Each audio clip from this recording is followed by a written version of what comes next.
तख्ते बिल्कीस की जो आप बात करते हैं ना, वो करामत नहीं है, हम समझाने के लिए उसको करामत कहते हैं, अदरवाइज दिक्कत नजर से देखें वो किसी सूरत करामत नहीं है।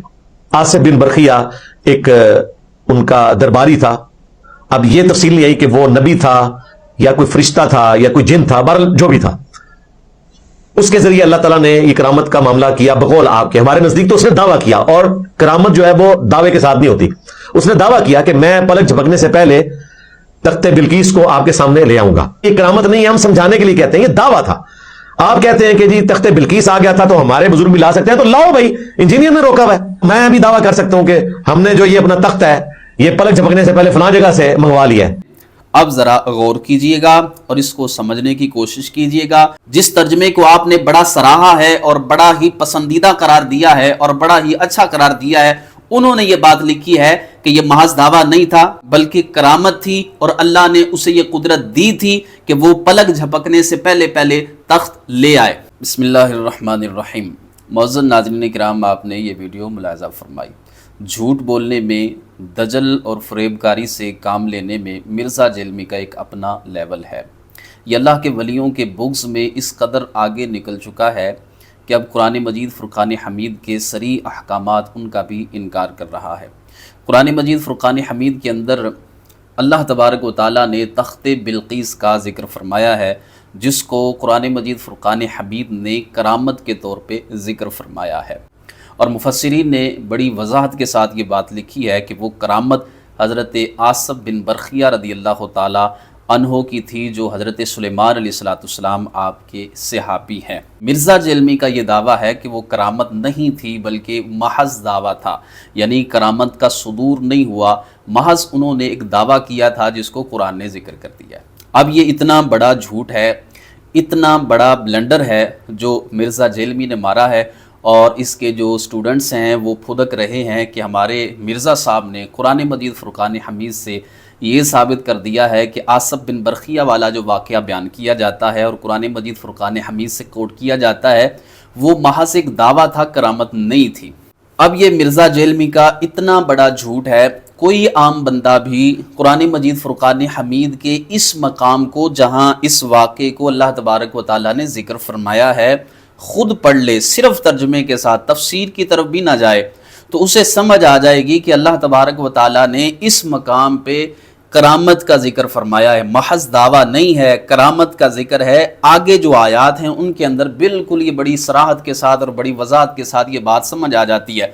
वो तर्जमा जो मिर्ज़ा जेलमी को बड़ा ही पसंद है और बड़ी तारीफ़ें करते हैं कि जनाब ये तर्जमा उर्दू तराजम के अंदर बहुत बेहतरीन है, वही तर्जमा मेरे हाथ में है, अहसनुल बयान।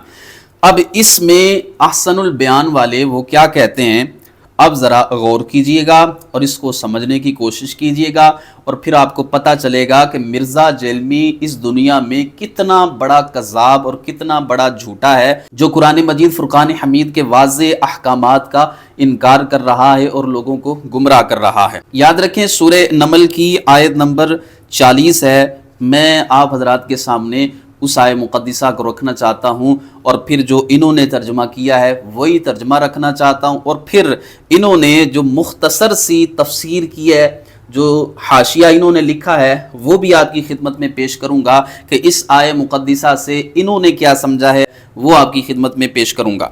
कुरान मजीद फ़ुरक़ान हमीद के अंदर अल्लाह तबारक व तआला फरमाता है, क़ालल्लज़ी इंदहु इल्मुम मिनल किताब अना आतीका बिही क़ब्ल अन यर्तद्दा इलैका तर्फ़ुक। उसने कहा जिसके पास किताब का इल्म था कि आपकी पलक झपकने से पहले वो तख्त में आपको ला देता हूँ। फिर आगे फरमाया, फलम्मा रआहु मुस्तक़िर्रन इंदहु क़ाल हाज़ा मिन फ़ज़्लि रब्बी। अब मिर्ज़ा जेलमी ये कहता है कि ये महज एक दावा था, ऐसा हुआ नहीं था। तो कुरान मजीद फ़ुरक़ान हमीद के इस मकाम को पढ़िए। कुरान कहता है फलम्मा रआहु मुस्तक़िर्रन इंदहु क़ाल हाज़ा मिन फ़ज़्लि रब्बी।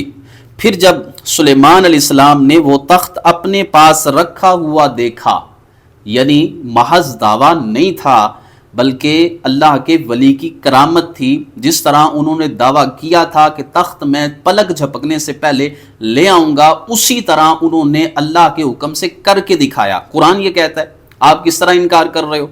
कुरान कहता है फलम्मा रआहु, इसका क्या माना करेंगे आप?